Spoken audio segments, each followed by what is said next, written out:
Los seres humanos por mucho tiempo han estado dominando la Tierra. Se dice que el hombre tiene más de 2 millones de años y hasta ahora nuestro cerebro se fue desarrollando de manera tal que somos seres con vasta inteligencia para investigar el origen de ciertas cosas. 100 años solamente es un punto en el radar de nuestra historia. Sin embargo, muchos de los hechos científicos que padecen obviedades de hoy eran completamente desconocidos para nosotros hace un siglo, y fue aquí donde la ciencia y la tecnología empezaron con un gran avance que cambió el mundo para siempre. Así que veamos 10 cosas que no sabíamos 100 años atrás. Sin más preámbulo, empecemos.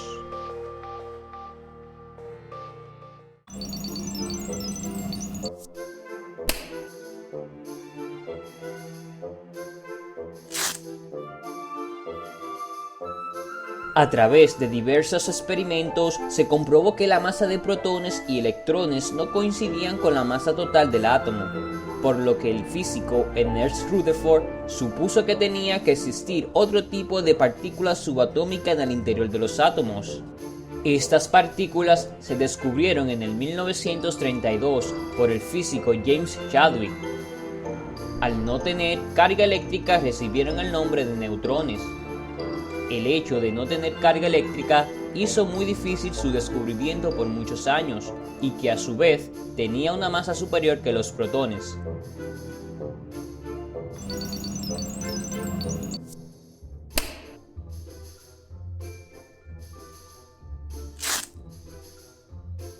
Sin lugar a dudas, fue uno de los descubrimientos científicos que cambió para siempre la comprensión de la vida. El descubrimiento se llevó a cabo en un laboratorio en la Universidad de Cambridge por los científicos Francis Crick y James Watson en el 1953, donde los científicos revelaron el misterio de la molécula que contiene la información necesaria para que cualquier organismo vivo nazca y se desarrolle. Esto reseña que la doble hélice es donde se conservan en forma de secuencia los genes que contienen las instrucciones para sintetizar moléculas mayores que a su vez construyen células con funciones específicas, demostrando que la clave de la transmisión genética se ocultaba en el ADN. El descubrimiento explicaba el mecanismo de cómo el ADN se separaba en dos hebras. De ahí viene la doble hélice, donde se reproducía en moléculas idénticas, y de ahí comienza la base de la herencia.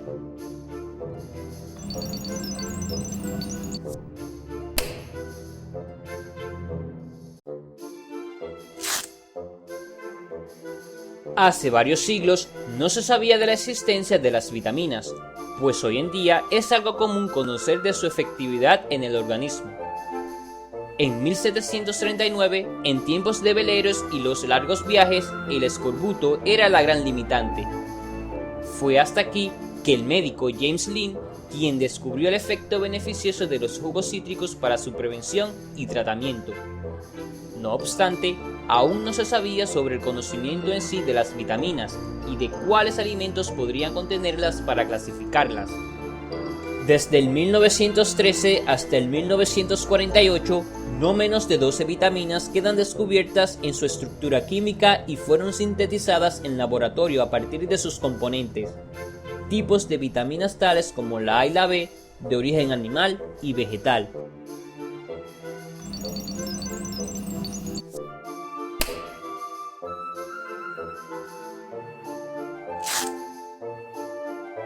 A pesar de que los potentes compuestos antibióticos para el tratamiento de enfermedades humanas causadas por bacterias, tales como la tuberculosis y la lepra, no se aislaron e identificaron hasta el siglo XX.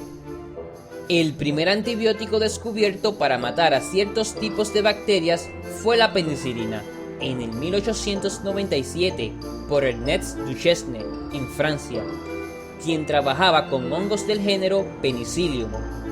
Aunque su trabajo no recibió la atención de la comunidad científica para aquel entonces. No fue hasta el 1940 que con la introducción de la penicilina al mercado empezó la era de los antibióticos y fue reconocida como el medicamento terapéutico más grande de todos los tiempos, aunque el origen se le atribuye al Reino Unido. No obstante, debido a la Segunda Guerra Mundial, este medicamento jugó un papel importante en los Estados Unidos, debido a su producción a gran escala, haciendo de esta una sustancia muy consumida debido a los efectos de la guerra para salvar las vidas.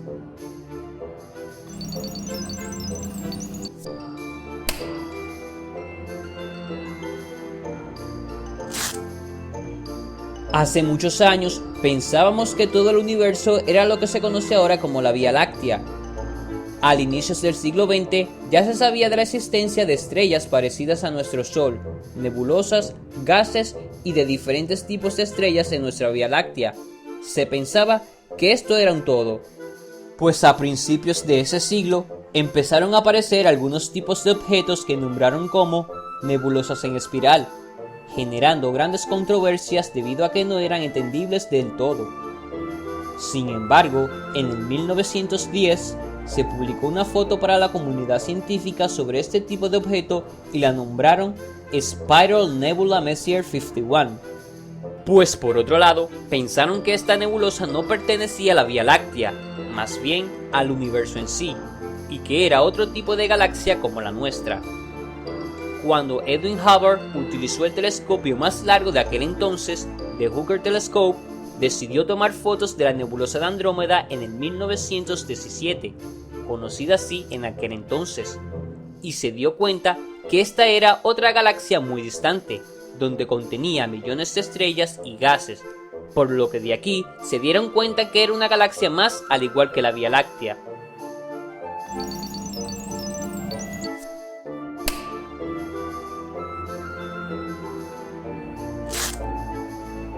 No se sabía que el hidrógeno era el elemento más abundante en todo el universo. Antes del 1925 se pensaba que el universo estaba compuesto de varios elementos existentes y en las mismas proporciones que en la Tierra. Sin embargo, la astrónoma Cecilia Payne, en una tesis de doctorado, clasificó que el componente principal de las estrellas era el hidrógeno y el helio. Para darse cuenta de ello, aplicó la teoría de ionización para poder relacionar exactamente la clasificación espectral de las estrellas con sus temperaturas absolutas. Y fue aquí donde se determinó que el hidrógeno era el más abundante de todos. También la detección de diferentes elementos causaba variación en la luz reflejada, y a final del año 1925 se concluyó que el hidrógeno era sobre 1 millón de veces más abundantes que las estrellas que se pensaban.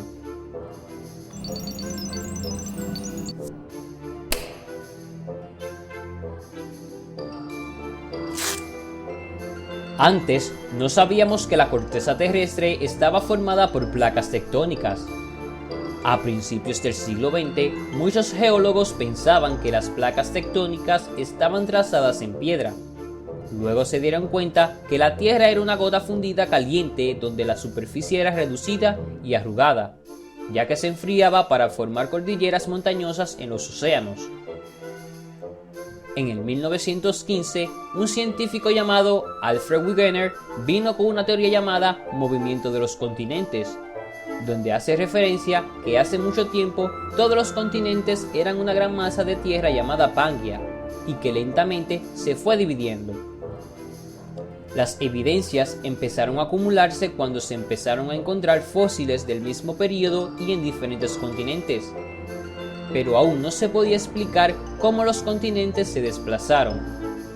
Aunque a partir del 1960, los geólogos en una combinación de ideas y teorías explicaron que la cresta submarina resume en roca fundida y que poco a poco empujó el fondo marino hasta dividirse por partes los continentes.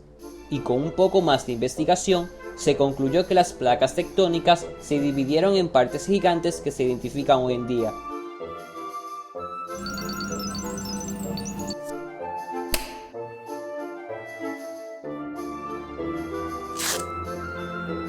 Aunque la teoría de la evolución del hombre no se ha comprobado del todo, no se sabía que los humanos modernos probablemente vinieron de Asia hacia África, inmigrando alrededor del mundo.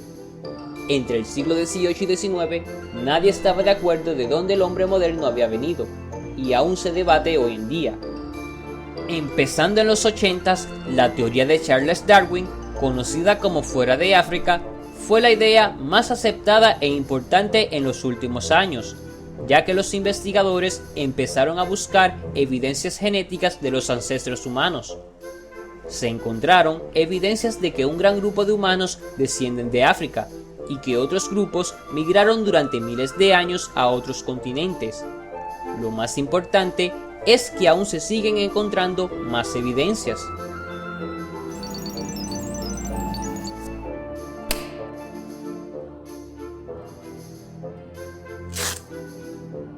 No sabíamos que el CFC es derivado de los hidrocarburos y que destruye la capa de ozono.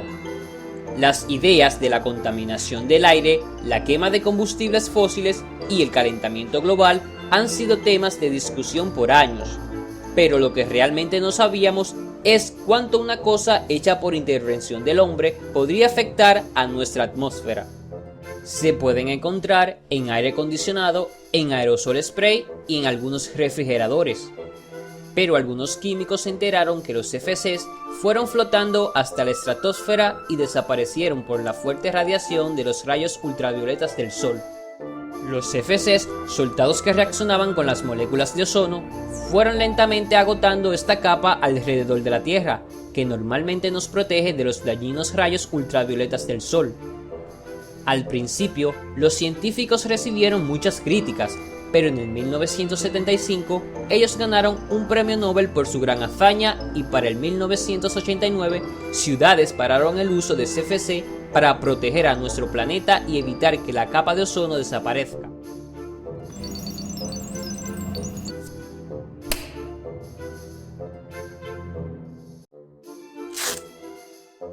Albert Einstein no estaba correcto en todo, pero su teoría de la relatividad cambió a la física y al mundo de la astronomía hoy en día. La idea básica es que el universo es como una fábrica de espacio y tiempo, y que es pesado, donde la masa puede doblarse y deformarse. Al principio fue publicada hace 101 años, pero no había evidencias que apoyaran estas ideas. Con el paso del tiempo, experimentos probaron que Einstein estaba en lo correcto. Un gran descubrimiento que avalan sus teorías fueron las ondas gravitacionales que había predicho el físico, donde dice que en algún lugar del universo había réplicas de ondas de grandes objetos como fábricas de espacio y tiempo, como cuando un barco está en el mar y se pueden ver sus ondas llegar. Este descubrimiento fue anunciado unos meses atrás, dándole crédito a que Einstein estuvo en lo correcto. Cuesta creer que hace 100 años no sabíamos mucho de las cosas que hoy en día resulta normal su uso y el hablar de ello. Cada vez se hace más difícil nuevos hallazgos por la ciencia, pero no imposibles. Poco a poco nos estamos acercando a descubrimientos de cosas que explicarían de alguna forma a ciertas dudas que han permanecido durante siglos en la humanidad. Si te ha gustado el video, comenta, dale like y comparte con tus amigos. Por igual, suscríbete a mi canal para ver más cosas interesantes. Al final de este video, hay otros videos que te aseguro que te gustarán. Así que amigos, esto ha sido todo. Se despide Nimaker, nos veremos muy pronto. Adiós.